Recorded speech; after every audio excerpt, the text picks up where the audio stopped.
EPS 95 pensioners की बल्ले बल्ले। श्रम मंत्रालय का पेंशन धारकों को बहुत बड़ा तोहफा। Minimum pension 7,500 plus DA medical पर श्रम मंत्रालय का एक बार फिर से पेंशनर्स को भरोसा।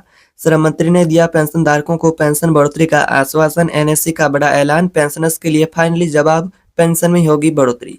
7,500 प्लस डीए की पेंशन और यहाँ पर आपके नए वेतन लिमिट को लेकर भी बड़ी खुशखबरी आ रही है। नया वेतन लिमिट पेंशन की गणना को लेकर क्या लागू किया जाएगा, तो वर्तमान में 15,000 है, जिसे बढ़ा करके नया वेतन लिमिट गणना को लेकर भी अपडेट आ रही है। और पेंशनर्स की मांगे स्वीकार, तारीख जारी, इस तारीख को बढ़ेगी पेंशन। तो आखिर इस अपडेट की पूरी सच्चाई क्या है, आज इस वीडियो में आपको डिटेल से बताएंगे। अगर आप भी ईपीएस के पेंशन भोगी हैं तो आपके लिए बड़ी खुशखबरी। यहाँ पर एनएससी समिति ने सरकार के सामने प्रमुख 3 मांगे रखी, जिसमें 4 सूत्रीय पेंशनर्स की मांगे हैं। तो उनमें से कौन कौन सी मांगों को लेकर आज अपडेट आ रही है, जिससे कि पेंशनर्स को मिलेगा बहुत ही अच्छा फायदा। तो श्रम मंत्रालय ने यानी कि श्रम मंत्री मनसुख मंडाविया ने पेंशन धारकों को क्या आश्वासन दिया है, और साथ ही एनएससी की टीम से भी पेंशन धारकों के लिए बहुत ही महत्वपूर्ण खबर आ रही है, उनको भी जानेंगे।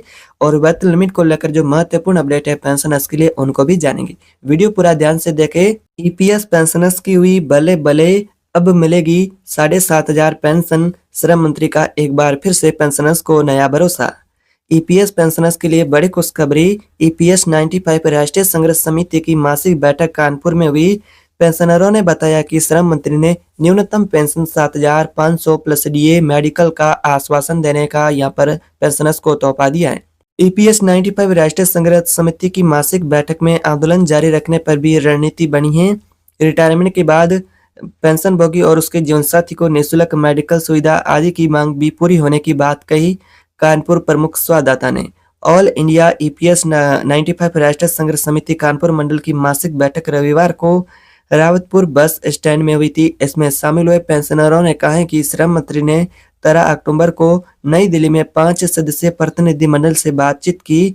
सीबीटी की बैठक के पहले इन मांगों पर चर्चा होना संघर्ष के सफलता होने के संकेत हैं।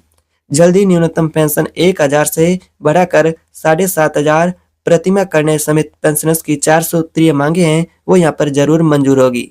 साथ ही अगली बड़ी खबर आ रही है आप सभी के वेतन लिमिट को लेकर। यहाँ पर अब कर्मचारियों की पेंशन की गणना के नियम भी बदलेंगे और लिमिट भी बदलेगी। जो 15,000 की गणना की लिमिट थी, अब उसे बढ़ाने को लेकर बड़ी खुशखबरी। ईपीएफओ वेज सेलिंग में होगा इजाफा, यानी कि बदलाव। 25,000 तक बढ़ सकती है लिमिट।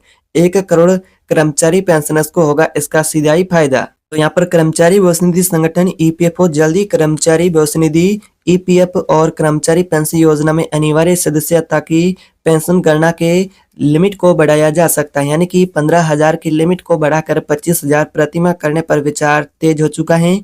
यह बदलाव आने वाले महीनों में लागू भी हो सकता है, जिससे देश भर के 1 करोड़ से अधिक कर्मचारियों को सामाजिक सुरक्षा का सीधा लाभ अनिवार्य रूप से मिलेगा। ईपीएफओ का केंद्रीय न्यासी बोर्ड अपनी अगली बैठक में इस प्रस्ताव पर चर्चा करेगा, जो कि संभवतः बैठक अगली दिसंबर या फिर जनवरी में आयोजित होगी।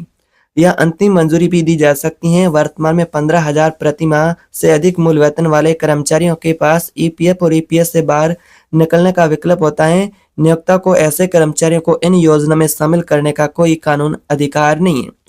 इस बदलाव से 1 करोड़ से ज्यादा कर्मचारियों को होगा फायदा।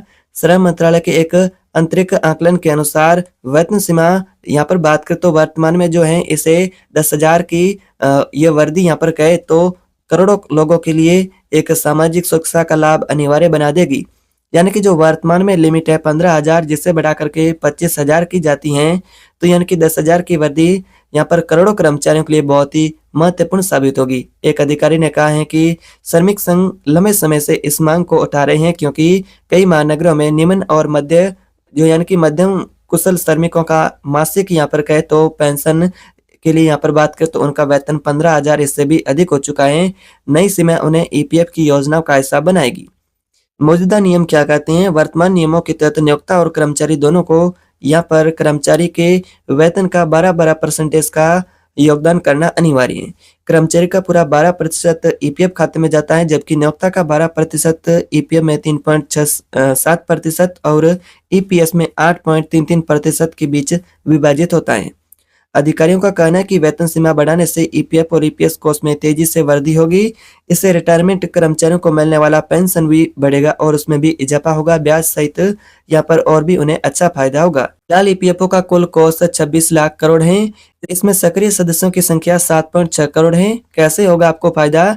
विशेषज्ञों के अनुसार वेतन सीमा नई यहाँ पर गणना लागू किए जाने से 25,000 लागू किए जाने का ये प्रस्ताव अगर पास होता है तो सामाजिक सुरक्षा कवरेज का विस्तार करने और इसे मौजूदा वेतन स्तरों के अनुरूप बनाने की दिशा में एक महत्वपूर्ण कदम है। इससे भारत के कार्यबल के बड़े हिस्से को एक लंबी अवधि की वित्तीय सुरक्षा और रिटायरमेंट लाभ मिलेंगे, जो कि बढ़ती आर्थिक अनिश्चितता के दौर में एक बहुत महत्वपूर्ण कदम साबित होगा। तो इस प्रकार से आपकी पेंशन से जुड़े यहाँ पर अपडेट रहेंगे। इस प्रकार की और भी पेंशन से जुड़ी अपडेट के लिए चैनल को सब्सक्राइब कर बेल आइकन को जरूर दबाएं। मिलते हैं अगली लेटेस्ट नई अपडेट में।